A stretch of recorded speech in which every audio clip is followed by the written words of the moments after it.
all-time favorite live version for sure. One of them. Yeah. It's so beautiful. Yeah, so I want to share a little preface for the next one, the one we'll go out on.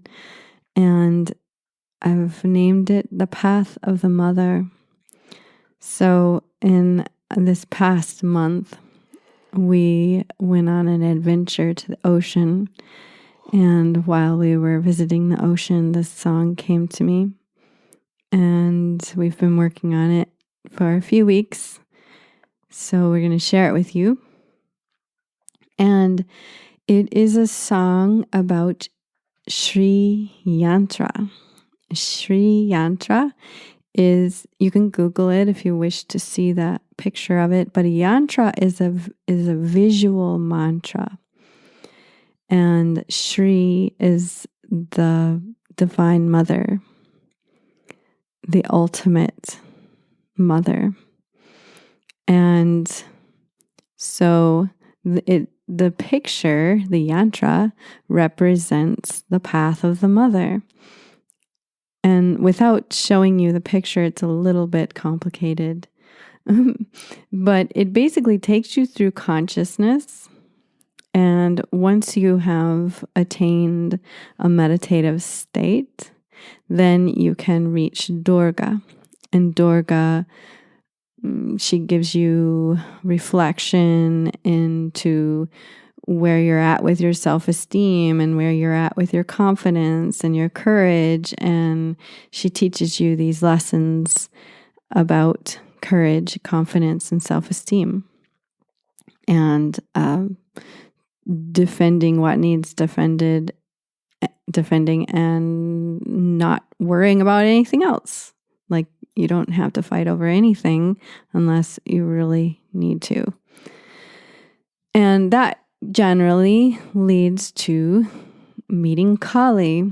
And Kali can take you into that dark night of the soul, the deep dive into the consciousness where you recognize maybe where you fought too much, or maybe it's hitting rock bottom of an addiction or a relationship, or you name it. The dark night of the soul can be triggered by many, many things, but Kali takes you through.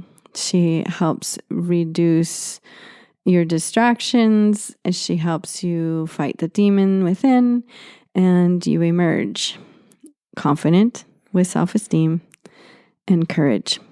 And then you meet Saraswati's lessons. And Saraswati is very elegant and teaches you everything you need to know about attaining liberation, because that's the ultimate goal, liberation and bliss, Jiva Mukta.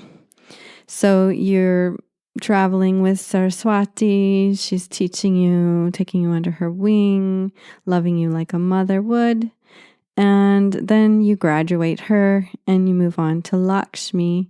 And Lakshmi is the goddess of abundance. So all of a sudden you start manifesting those things that you wished for. And it can end up becoming a distraction. So the idea is to not stop with the manifesting, to acknowledge but maintain a detached place, a detached perspective, so that you can continue on the path towards the ultimate goal. And this is where a lot of humans get mixed up when they've been trying, and all of a sudden they hit the Lakshmi stage and they're like, oh yeah, this is super awesome. And they just stay there or go backwards. But the idea is to continue forward into liberation. And once you hit that liberation, it's very close to enlightenment, but not all the way there. But you become very aware of everything. As Monte would say, it's the ultimate metacognition, where you're just aware of everything. And then from that liberation, you step up the last level to that ultimate bliss. So that's the Shri Yantra. That's the background of this next song. Yeah, and visually it looks like a pyramid. So there's a bunch of different steps to the top, which is the last one. A pyramid made of many, many triangles. Yeah. So it's kind of hard to describe on audio, but not really at the same time. So there's many levels that we go through is the bottom line, right? Yeah, it does. It just reminds me of people when they do achieve that like manifestation kind of stage. A lot of people, it seems like that can really grab at your ego. Oh yeah, like look what I did. Yeah, right. But it's not what you did. It's that you aligned with Lakshmi energy, and she granted you the wish. It's that allowance. It's the divine allowing you to manifest that. Okay. Yeah. So we're going to jump right into it because our time is almost come to an end. And we want to just thank you all. Yeah. Thank you for being here. Thank you for sharing this time with us. Yeah. Thank you. And 2022, let's just make it a very soulful year. Essentially, strive for that soulful awareness. Yeah. We're in this together. We'll see you again next month.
Lakshmi Ma Jai Ambe Ma Durga Ma Jai Ambe Ma Kali Ma Jai Ambe Ma Saraswati Ma Jai Ambe Ma Lakshmi Ma, the path of the mother, the path of the mother, the path of the mother, the path of the mother, the path of the mother, the path of the mother, the path of the mother, the path of the mother. I will to will thy will. I will to will thy will. I will to will thy will. I will to will thy will. I will to will thy will. I will to will thy will. I will to will thy will. I will to will thy will. The path of the mother, the path of the mother, the path of the mother, the path of the mother, the path of the mother, the path of the mother, the path of the mother, the path of the mother, the path of the mother, the path of the mother. The path of the mother, the path of the mother, Shri